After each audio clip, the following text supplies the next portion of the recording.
strong. They're strong, and they're great. These are great people. And thank you very much. This is a very important day to me because we're bringing back an industry that was abandoned, despite the fact that it was just about the best, certainly the best in terms of power, real power. And I'm very honored to be doing this. Other countries went to beautiful, clean coal, and they've stayed there for many years, like China. China's opening 2 plants every week. Germany went green, very green. They went so green they almost went out of business. Germany was finished. They went to wind. The wind wasn't blowing too much. And they went to all sorts of other things. You know, the Green New Scam hit Germany too. And guess what? Now they're back to coal. They're opening up coal plants all over Germany. We're the ones that aren't doing it. I call it beautiful, clean coal. I told my people never use the word coal unless you put beautiful, clean before it. Right, Doc? So we call it beautiful, clean coal. Beautiful, clean coal. So today, thank you. Today we're taking historic action to help American workers, miners, families, and consumers. We're ending Joe Biden's war on beautiful, clean coal once and for all. And it wasn't just Biden, it was Obama, and there were others.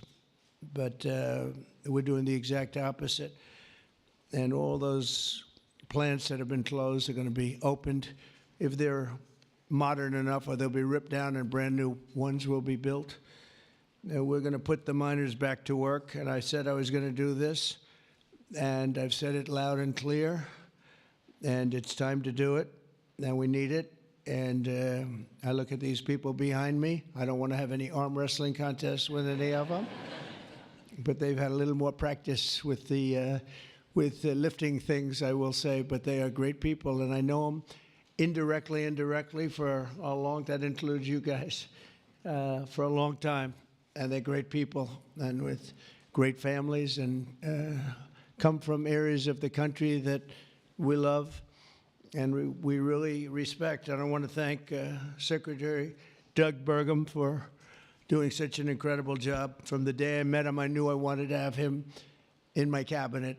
He took a shot at running, and he was so good and so solid that he made no news, and that was good. But I saw him, and I saw his beautiful wife, Catherine, and I said that they're going to be a team. They are a great team, and they're going to be working for this country someday. And one of the first people I called after I won. So thank you very much. And along with the Energy Secretary, Chris Wright, and I was going to make Doug actually the Energy Secretary. And he said, sir, you have one person who's much better than me at this, Chris Wright. I said, who the hell is Chris Wright? I have no idea who he is. And then I learned that he's the most respected person in the energy business by far, far and away. For Doug to say that, Doug's got a big ego. It was very tough for him to say that. Catherine was there, right? Catherine, you said, wow, I've never heard that before. But Chris, you guys are fantastic. Stand up, all three of you, please stand up.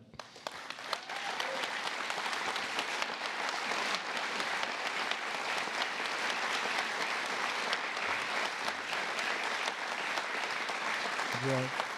Yeah, that's a great team. It's no better team than that. And they're going to produce energy the likes of which nobody's seen before. You know, we need to do the AI, all of this new technology that's coming online. We need more than double the energy, the electricity that we currently have. You take all of the electricity in the country right now for houses, for buildings, for everything. We need to more than double it to be number one. We're now way ahead of everybody at AI. China's in second place, but way behind. And they're going to be producing a lot of energy and a lot of electricity for this. And so are we, and we're going to get approvals very fast. And I would say the man that's almost comparable to you in terms of the importance to this, maybe he's even more comparable, I hate to tell you, a guy named Lee Zeldin, who's a friend of mine for a long time. He was a great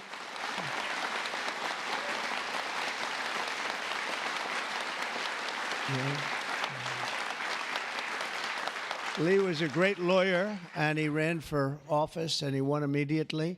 I gave him a very important endorsement.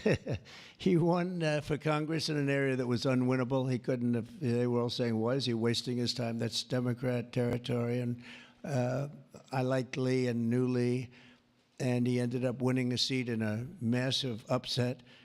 Nobody knew what happened, actually, and then he was there for a long time. How many years were you there? 8. 8 years, was very popular, and then he almost ran. He almost won the governorship of New York, which is lost by a few points, which was an amazing run. And I said, we got to get you in with us in some form, and we did. And he's head of the environmental agency, EPA, and doing a great job. And I said, if we have a nuclear power plant, Lee, can you get it approved in less than a month? He said, what? He said, I'll do it faster. And by the way, he'll do a fast job, but he's going to do also a great job. It's going to be an important job. We don't even smile about it, but you know, I've been involved in the approval process for a long time, having been in real estate, and you go years and years and years for absolutely nothing. And even in those days, I used to say, you know, this whole thing could have been approved in a week or 2 weeks or 3 weeks, and it would have been just as good. But they'd take you down the path, and you'd spend years waiting, and then sometimes you get rejected. I wasn't rejected too much. I was the king of zoning. I did well, but it was such nonsense. It was so terrible. The process was so terrible. But this is the big leagues now, and he's the head person in the whole country, and I appreciate it, and I appreciate you doing it. And already they're respecting you very greatly. So thank you very much, Lee. Great job.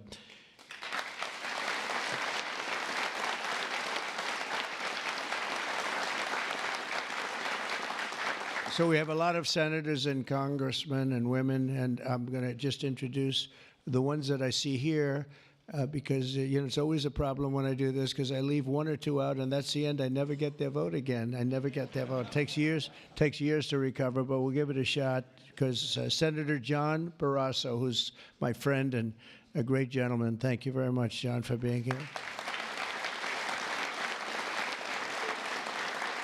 Thank you, John. Cynthia Lummis, fantastic woman who believes like I do, and she believes like I do in these people, right? She believes in them maybe even more than I do. That's pretty good from day one. Thank you, Cynthia. You're doing a fantastic job. Kevin Kramer, my friend. Where is Kevin? Because Kevin, I think he was here because he had a problem, and I just will pay my respects. He wanted to be here so badly, but he had a difficult problem that he's working through, and we all love Kevin. John Hoven. John, thank you very much. Thank you very much. Go ahead. Steve Daines. Thank you, Steve. And Steve is a picker of great candidates, like he picked a guy named Tim Sheehy, who's here. Where's Tim? Where is Tim? Thank you, Tim. And Tim Sheehy has turned out to be a wonderful senator, and that was your pick. And we went with it, and you were right. And we have a great one in Tim. So thank you, Tim, and thank you, Steve. Shelley Moore Capito. Shelley, thank you very much. West Virginia. From West Virginia, she has to like. You have no choice. Even if you didn't like it, you have to like all, right? But they were doing a number on you. They were doing a number on you with the coal stuff, and you have not only coal, but you have among the best coal anywhere in the world. So thank you very much. A friend of mine for a long time. I'm the one that got him to change his religion in a sense. He changed the party. He went from a Democrat. I said, Jim, you're not a Democrat. But he changed to Republican, and he's one of the most popular Republicans and one of the most popular political leaders in the country, Jim Justice. I call him Big Jim. Big Jim Justice. Good. You look good, Jim. And he was in the business, and so am I doing the right thing? You would know better than anybody in this room. Am I doing the right thing, Jim? Huh? I think so, right? Thank you very much, Jim. Cindy Hyde Smith. Cindy, thank you, hon. Very good. Good job. People are going to be happy. And all friends of mine. Mike Lee. Mike, thank you very much. We have a lot of people from Congress, congressmen and women, representatives. Morgan Griffith. Morgan, thank you. Thank you very much. Bruce Westerman. Bruce, thank you, Bruce. Bob Latta. Bob Latta. Thank you, Bob. Good job. Troy Balderson. Troy, haven't seen you in a long time since that early race. I endorsed him before anyone knew who he was, and he ended up winning. That was another surprise, right? That was a long time ago. Yep, you're doing a great job. Thank you very much, Troy. Carol Miller. Carol, thank you. Carol, West Virginia. Riley Moore. Riley. Hi, Riley. Thanks. Mike Boast. Mike, thank you very much. Troy Downing. Troy, thank you. Oh, he has something. What is it, coal? Is there coal in that bag? Huh? Even better, it's clean coal. I like it. I'll take it right now. Thank you very much. Hal Rogers. Hal, thank you. Thank you, Hal. Andy Barr. Thank you, Andy. Good luck with everything. I hear good things. Troy Downing. Troy, thank you, thank you, thank you. Thank you very much, Troy. Hal Rogers. Oops. Harriet Hageman. Harriet. Hi. How are you, Harriet? We just left Harriet. This is one of the finest attorneys you will ever see. I have seen her in action, and she is brutal. I never want her against me, that I can tell you. Dan Muser. Dan. Thank you, Dan. Thanks, Dan. Good job you're doing. Wesley Hunt, my friend, too. Wesley, great. I love your commercial. Pete Stauber. Pete, thank you, Pete. Great hockey player he was, right? Great hockey player. And a great gentleman just broke the record of Wayne Gretzky. The great one is Wayne Gretzky, but we have another great one, too, huh? Just broke the record. It was great. Governor Greg Gianforte. Greg, nice seeing you. Good, Greg. Thank you very much, Greg. Bill Lee. Bill, thank you very much. Patrick Morrissey, West Virginia, just got elected. Mark Gordon. Mark, thank you. Thank you very much. And we have a lot of others, and I'm in trouble because I don't know. I got 5 or 6 others that I see quickly, but I'm just not going to do it. Don't hold it against me, because we have to get back to the most important people in the room, these people. You know that, right?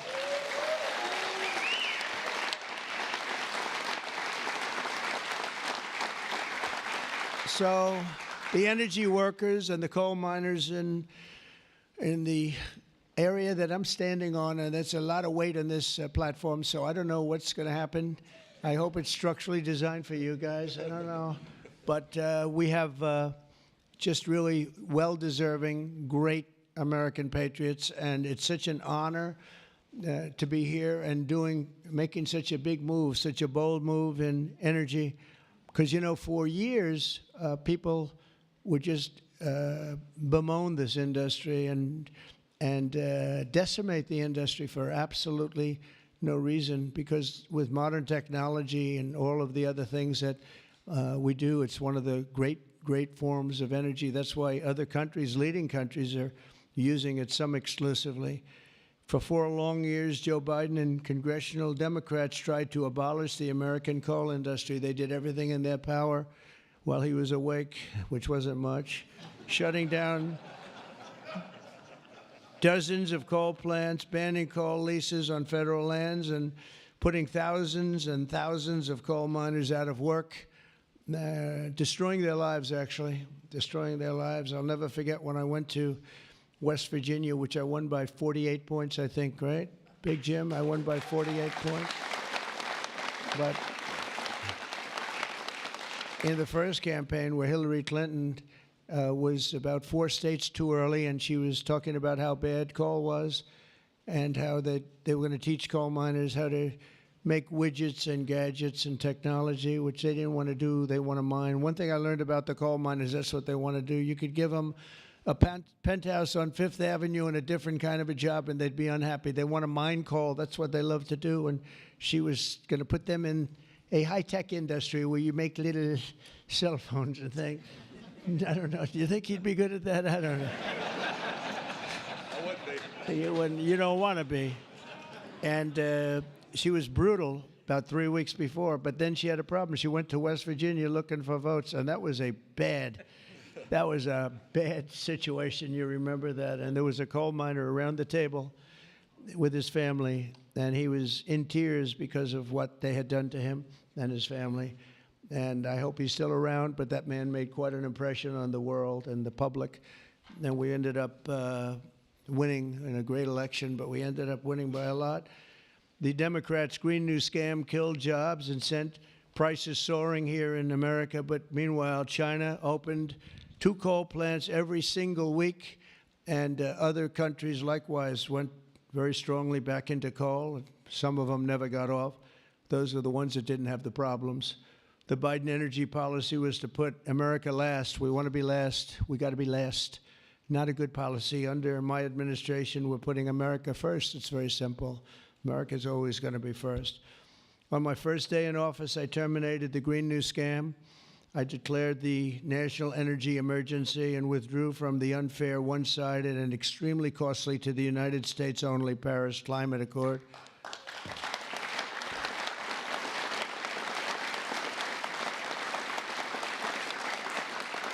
You know, under the Paris Climate Accord, we had a terrible situation. We would have paid over $1 trillion.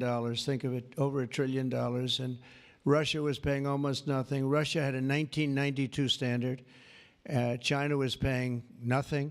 China didn't kick in until 2035. This was 5 years ago. So they didn't kick in for many years. India had no standard whatsoever. But we had the highest standard you could imagine, and we had to start paying from day one, and we had to pay lots of money. We paid for everything. So I was not a big fan of the Paris Accord, and I let it be known, and I got out of it early. Then they went back into it, and now we get back out of it. And hopefully we can be there for a long time, okay? A long time, because it was a scam to take money away from the United States and actually hurt us very badly with coal and with other things. Now, under the executive order that I will sign in a few moments, we're slashing unnecessary regulations that targeted the beautiful clean coal. We will rapidly expedite leases for coal mining on federal lands, and these 2 gentlemen are going to do a real job of it. You've already started.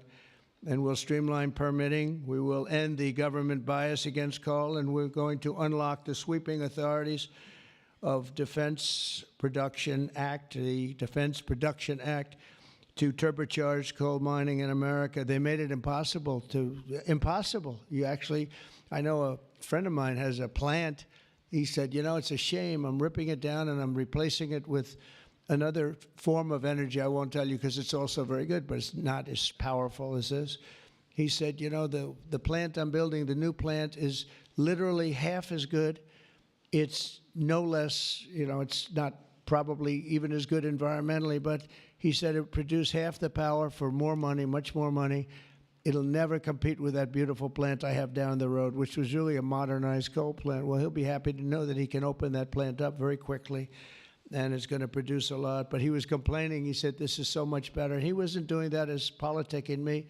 He was doing that because that's what he felt. And he knew every form of energy. We talked about that. He knew every form of energy.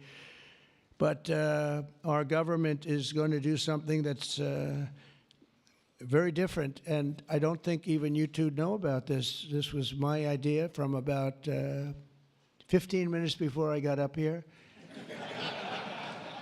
We're going to guarantee that we have a strong business for many years to come, that your coal companies and your miners don't get all excited about their jobs, and then should a radical left liberal become president, they end the business right away, and somebody's built a plant and spent hundreds of millions of dollars in building a plant, and the plant is going to be closed because a Democrat got in or a liberal got in. They're opposed to coal, and Republicans are very much for it.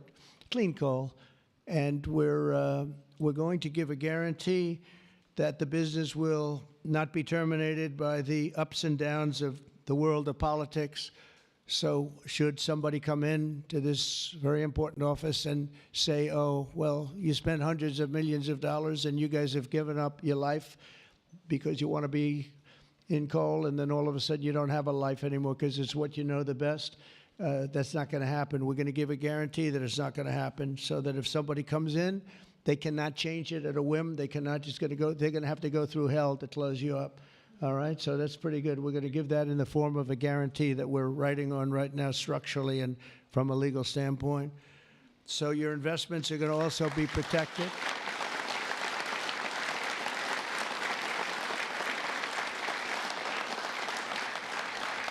And you're going to have no reason to be concerned about your future, your life, or your investment if you're a miner, as this great governor was a miner. Actually, he was one of the larger coal miners. He could fit up here very easily, you know, Big Jim.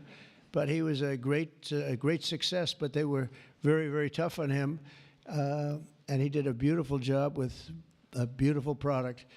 Already under our leadership, the Department of Interior has approved the expansion of the Spring Creek mine in Montana, supporting 280 coal mining jobs and unlocking over 40 million tons of coal. And there's more to come. Spring Creek, big one. And there's more to come in the states of Wyoming, Alabama, Utah, North Dakota, and many others. West Virginia, I can't believe they didn't put West Virginia down. It's lucky I mentioned that, right? Can you imagine if I didn't mention West Virginia? I would have been in big trouble. They didn't mark it down here.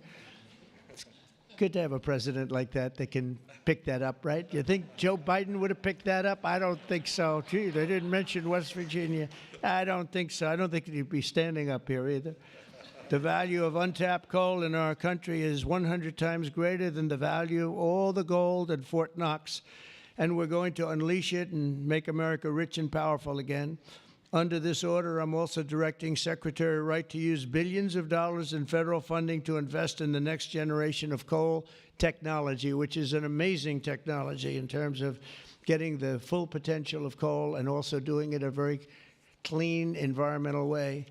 Pound for pound, coal is the single most reliable, durable, secure, and powerful form of energy there is on Earth today. It's a big statement. You never hear those statements, you know. You've never heard that before from a politician, have you? Well, maybe from that politician, but not from not too many. But that's the way it is. I say it again. Pound for pound, coal is the single most reliable, durable, secure, and powerful form of energy. It's cheap, incredibly efficient, high density, and it's almost indestructible. You could drop a bomb on it, and it's going to be there for you to use the next day, which you can't say with any other form of energy. You're virtually indestructible. Most importantly, we have more of it here in America than anywhere else on Earth. We have more coal than any other country. You go to Australia, they have fantastic amounts of coal. You know who they sell it to? China. They sell it to China. They're nearby. They sell a lot of it to China. But we have more than anywhere else on Earth. We also have more liquid gold than anywhere on Earth. So we're really an energy behemoth, but we're unleashing that also. That's going to be another part. But I didn't even want to mention that. It's not down here because I didn't want to mention today is about clean, beautiful coal. So I'm going to give this to you. This big guy. Should I give it to him? Yeah. You take that. Thank you, Mr. President. Okay.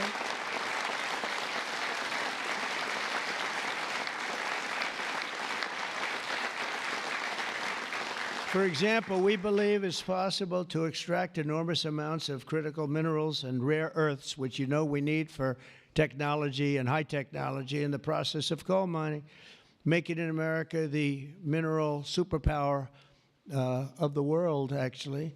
In addition, I'm instructing the Department of Justice to identify and fight every single unconstitutional state or local regulation that's putting our coal miners out of business. And we are withdrawing all of those objections from our government today. It's all being withdrawn. So all of you people that have been fighting for your lives, we are withdrawing all of that today. We have excellent lawyers, excellent. Have you noticed that lots of law firms have been signing up with Trump? $100 million, another $100 million for damages that they've done.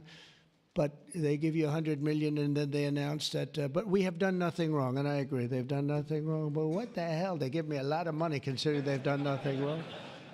And we'll use some of those people, some of those great firms. They are great firms too. They just had a bad moment, but we're going to use some of those firms to work with you on your leasing and your other things, and they'll do a great job. I think they're going to do a fantastic job. And for those of you that want to know the tariffs, you've been hearing about tariffs, we're taking in almost $2 billion a day in tariffs, $2 billion a day, and we're doing very well.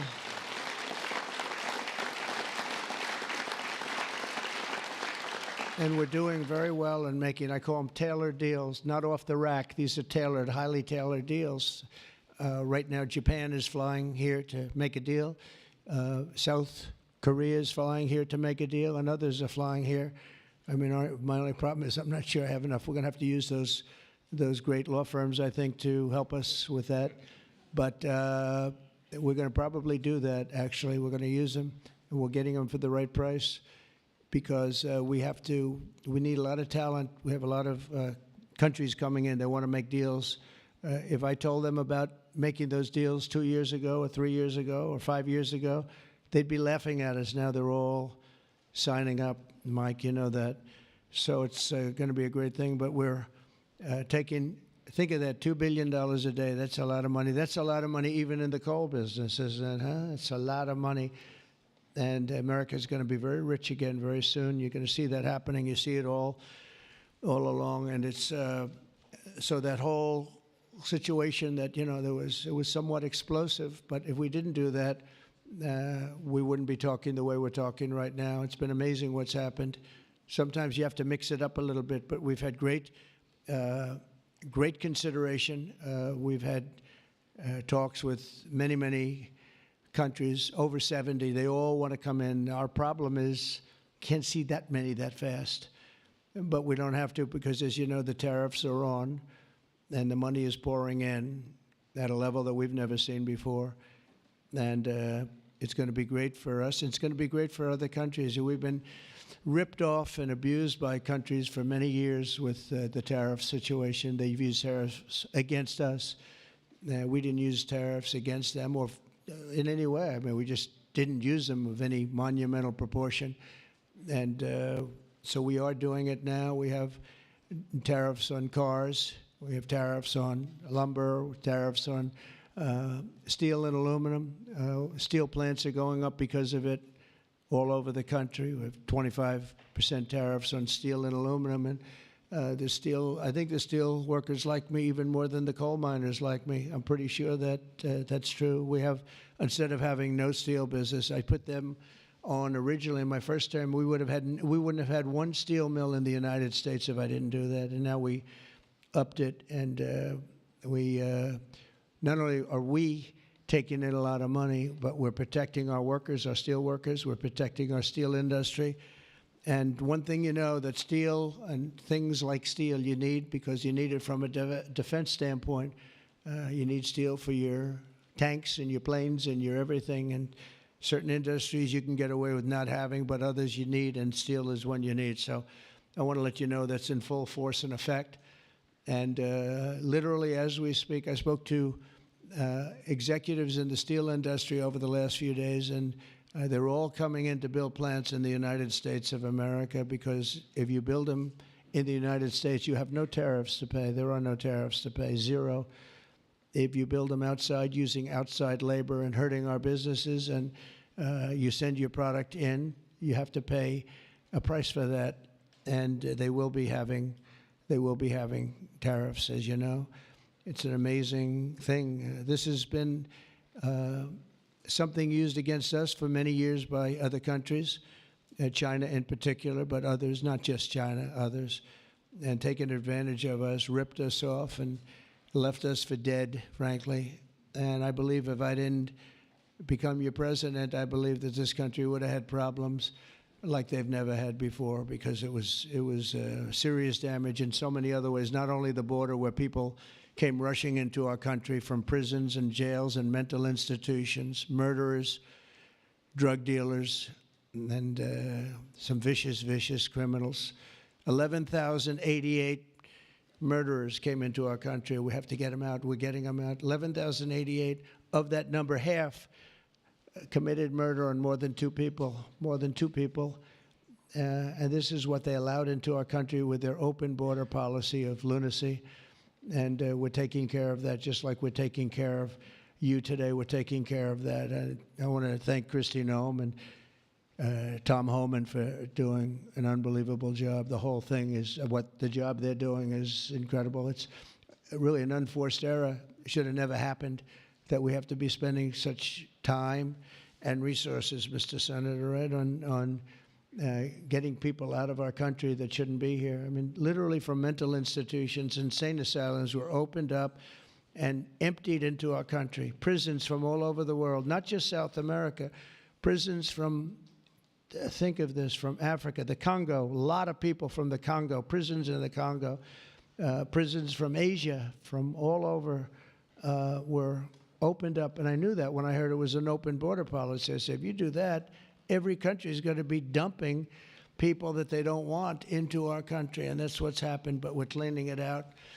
And the courts, we had a good decision, as you know, from the Supreme Court, allowing us to do that. We have judges that didn't want us to do it. We have judges that wanted the very evil gang members from Trendy, Iroquois, and MS-13. They didn't want them taken out of the country and put in very powerful prisons. When you look, you've all seen those clips, pretty amazing clips. But I want to thank El Salvador. They've done an incredible job. But we've been fortunately winning those cases. But we have judges that are out of control that say, oh, bring them back, bring them back. We don't want them back. We don't want them back. Can you imagine? You spend all of that time, energy, and money on getting them out, and then you have a judge that sits there, a local judge who sits there, federal judges, sits there and says, no, bring them back. One was brought back, or they want to bring him back because he wasn't a member of Tren de Aragua. He was a member of MS-13, which is just as bad. So they misidentified him, but it sounds to me like he was a member of MS-13, so they want him brought back because he wasn't treated properly. It's we got to be smart. Our country's got to get a lot smarter than it is, but we have to give the people that are empowered to do this kind of work, and it's not pleasant work. We have to give them the option of making our country great again, and that's what they're doing, and I have great respect for those people. And they're doing it out of love. They could get a much easier job. They're doing it out of love for our country. It's so important, just like I'm doing this with coal today for love for our country. Earlier this afternoon, I signed another executive order to strengthen our electric grid by ensuring that coal-fired power plants are always available to meet surging demand for electricity. Unlike wind and solar, coal plants can run 24 hours a day in rain, sleet, or snow, and you will not be subject to the incredible blackout situation that's taking place in California, where they have blackouts all the time. It's an amazing thing with California. They have blackouts and brownouts at levels that nobody's ever seen before. And all they want to do is keep going the way they're going. And they're doing a very poor job. As you probably heard, I released billions of gallons of water going in from upstate California, from the most northern parts of California. Probably comes in from Canada to a certain extent. Thank you very much, Canada. We appreciate it.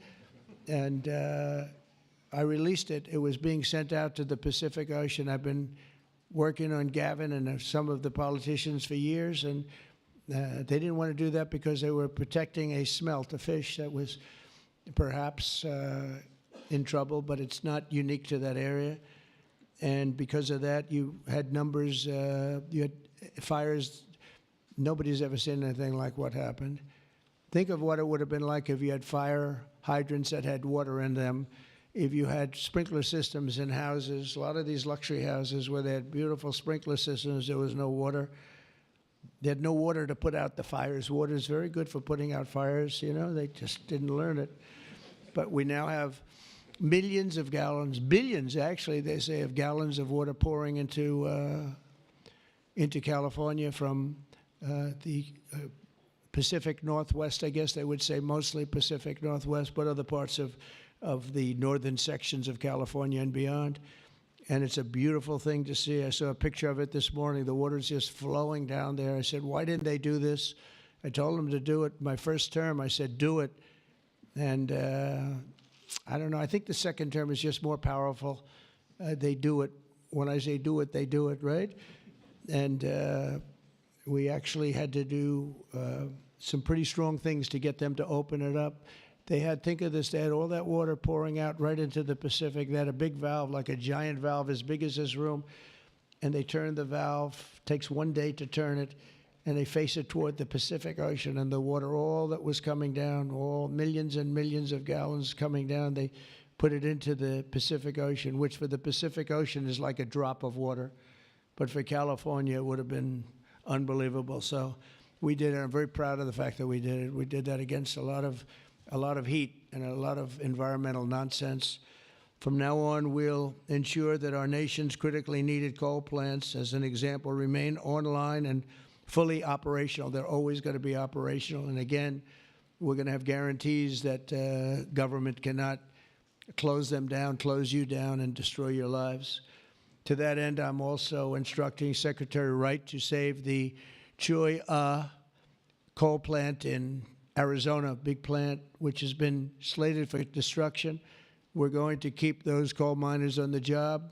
Going to tell them to just remain calm, because we're going to have that plant opening and burning the clean coal, beautiful clean coal, in a very short period of time. You know all about that, right?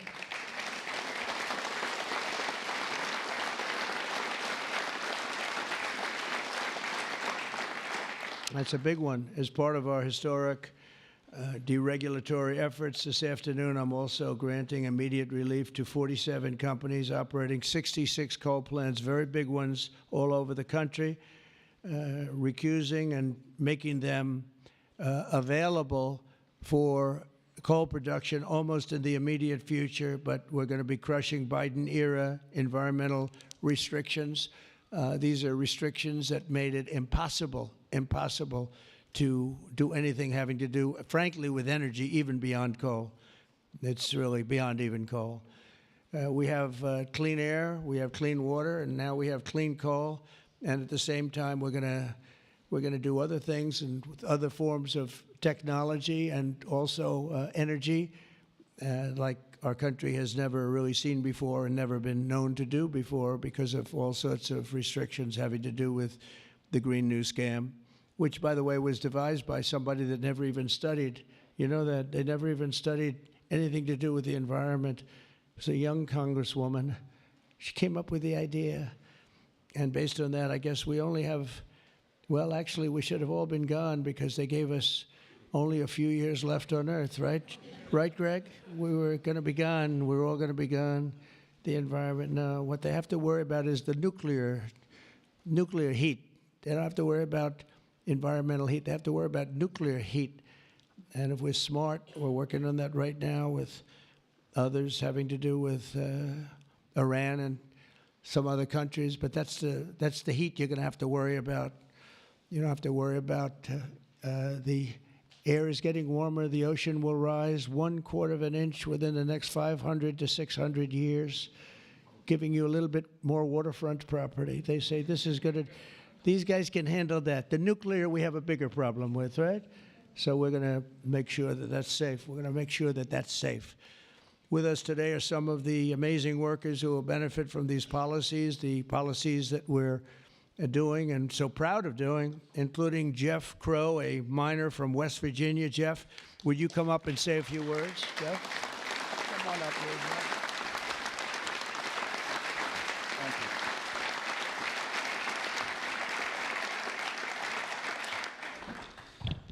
Good afternoon, Mr. President.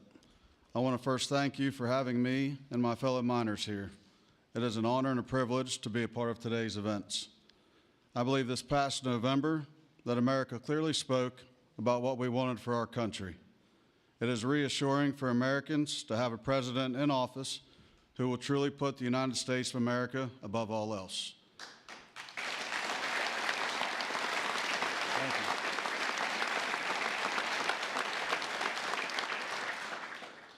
With putting America first, you have spoken numerous times about energy independence. I believe most don't understand the importance of that. Coal is one of the major factors in energy independence and accounts for a large portion of America's energy. Coal is one of the most reliable and cheapest forms of electricity. For too long, coal has been a dirty word that most are afraid to speak about. Most of those that would speak negatively about coal do so from an uneducated standpoint. Many are unaware of the engineering and technology that are used in today's mining to create a clean, energy-efficient product. All of this is done while using the safest practices in the industry. Speaking for West Virginia, coal provides approximately 50,000 jobs for those that work in the mines and the businesses that support them. It also accounts for over 50% of West Virginia's export product. To name a few, we employ engineers, teachers, physical therapists, accountants, truck drivers, high school and college graduates. All of these occupations and graduates have turned to the coal industry to provide a better way of life for them and their families. Everyone in our industry works long hours and days to provide a reliable energy product, and too many times it goes unnoticed. I've personally worked in the industry for 23 years. I choose to do this daily to provide my wife and children with the life that they deserve. Prior administrations have done all they could to eliminate the coal industry. Sorry, one second, I'm getting there. In my opinion, they have done so with an unethical and uneducated approach. But we are still strong, we are still here, and we are still needed in order to make America great again.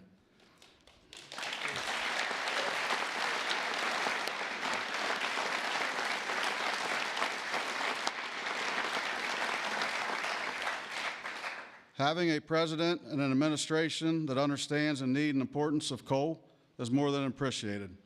It gives the industry a form of reassurance to know that we have a president in place that supports us. From my family to the over 3,000 employees of ACNR, and for the coal companies, miners, and businesses throughout our great country that rely on the coal industry, we say thank you for your continued support.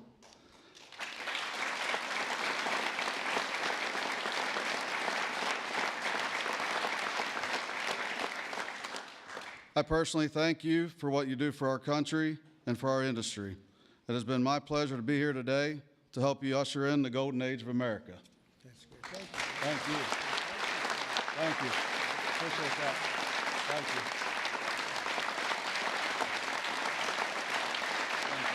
Thanks, sir. Thank you.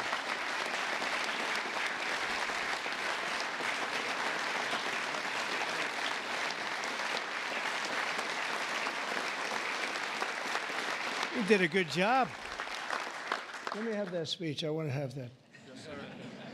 I had a couple of good lines in there when I came up. No, actually, what I want to do, I'm going to sign it for you because I mean, he worked hard. Look at it, and look how good his eyes must be to read that. I lost it once. And hopefully you can sell it tonight for a lot of money. No, sir, I'll keep that one.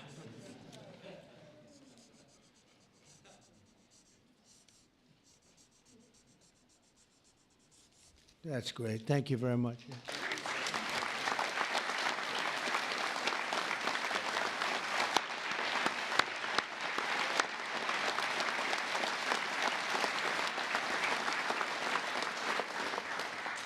Thank you very much, Jeff. And also with us is Tony Campbell of the East Kentucky Power Cooperative, and Tony's quite a gentleman and very respected in the industry. Come on up, Tony. Thank you.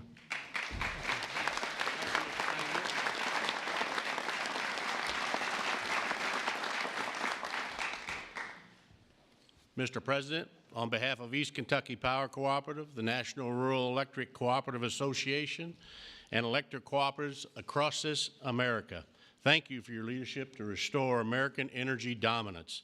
Electric co-ops keep the lights on for 42 million Americans across 56% of the land mass. We are owned by the communities and businesses we serve and provide electricity to growing communities, new data centers, and manufacturing plants. Mr. President, electric co-ops are powering America, and we are proud to partner with you and your administration to power America into the future.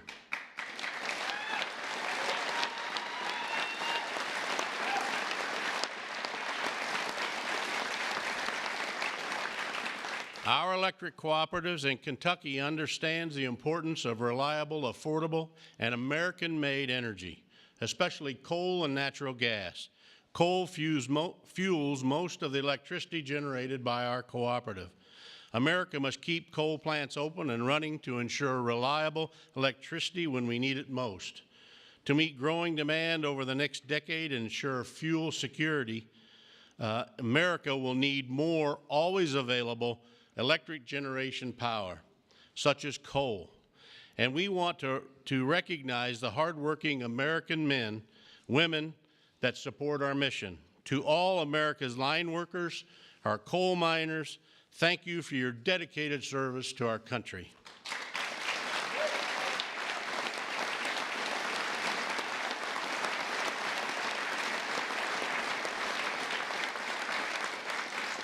Affordable and reliable electricity is a cornerstone of our economy, especially American manufacturing. However, too many government leaders have pushed policies that have made our electric grid significantly less reliable and our energy too expensive. That begins to change now.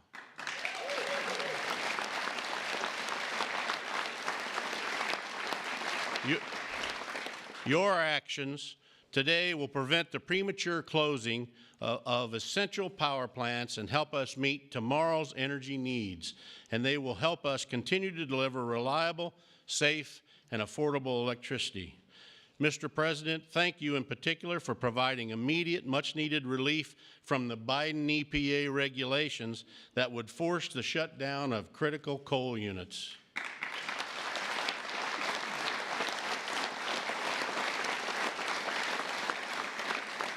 Finally, I want to say congratulations on the all-star energy team you've assembled. Electric co-ops have already been working with Secretaries Bergrum, Wright, and Rollins, and Administrator Zeldin, and we are excited for all we can accomplish together. Mr. President, thank you again for your actions today and for your support for the electric cooperatives as we work to keep the lights on in America. Thank you, Mr. President. Thank you.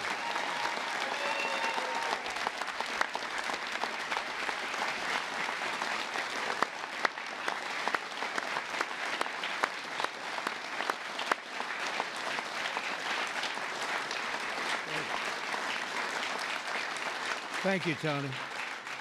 Thank you very much, Tony. Appreciate it.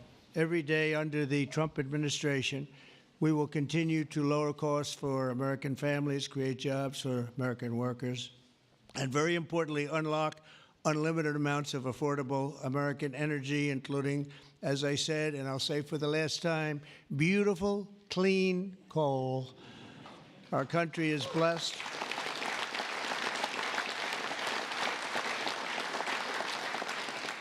Our country is blessed with the most abundant natural resources on earth, as nobody has what we have. And we're going to use it, too. We're going to use it in a very responsible way. Together, we're going to tap that magnificent potential to give our people the glorious future that they deserve, better than they've ever had in the past. I mean, they had a good future. A little, if you look 20 years ago, they thought they had a good future, and it was ripped away from them, torn away from them with nonsense.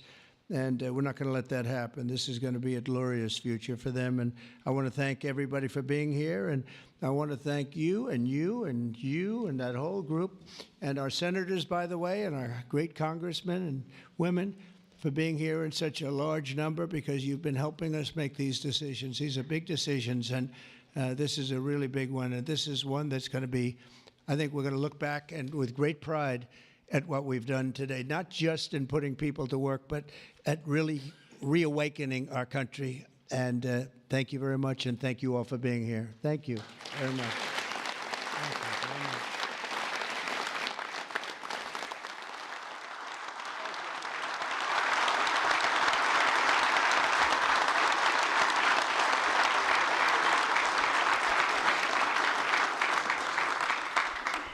Come on up. Mr. President, Yes, who's first one? we have 4 items prepared for your signature this afternoon, sir. The first of these executive orders is it may be one of the most significant executive orders of your administration thus far. This directs all departments and agencies of the federal government to end all discriminatory policies against the coal industry. This ends the leasing moratorium that prevents new coal projects on federal land, and it's going to accelerate all permitting and funding for new coal projects to allow the coal industry to flourish under your leadership, sir. That's great. Thank you.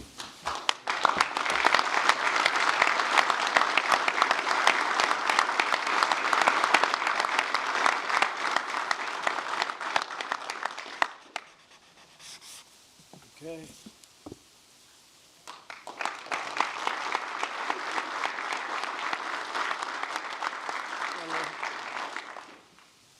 Sir, there are currently dozens of coal plants in America that are in imminent danger of being forced to close based on unscientific and unrealistic policies enacted by the Biden administration. What we're going to do is essentially impose a moratorium on those policies taking effect to protect coal plants that are currently operating, to ensure that they're able to continue producing power and continue providing jobs to Americans in the coal industry. Great. Thank you very much.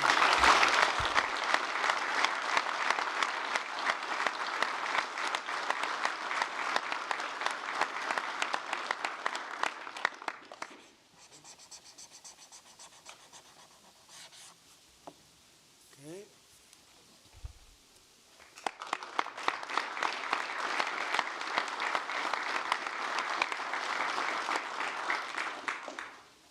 Sir, you've made grid reliability and security a key focus of this administration.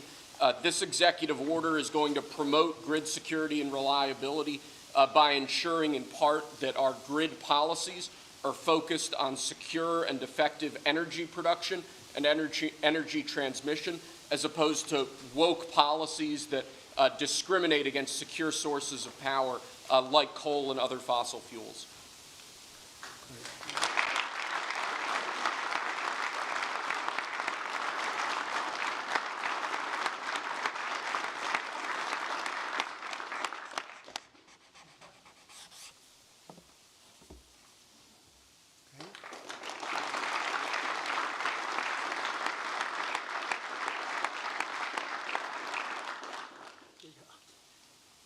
Lastly, sir, one of the biggest problems we have in this space is Democrat states, radical leftist states, enacting policies and enacting an agenda that discriminates against coal, against secure sources of energy. Many of these policies are unconstitutional and illegal, and with this executive order, you're going to be instructing your Department of Justice to vigorously pursue and investigate these state policies that we believe are illegal or unconstitutional. Good. Thank you.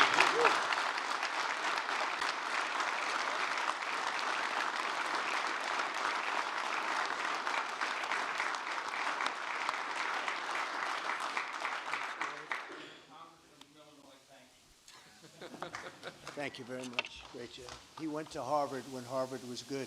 It was a while ago.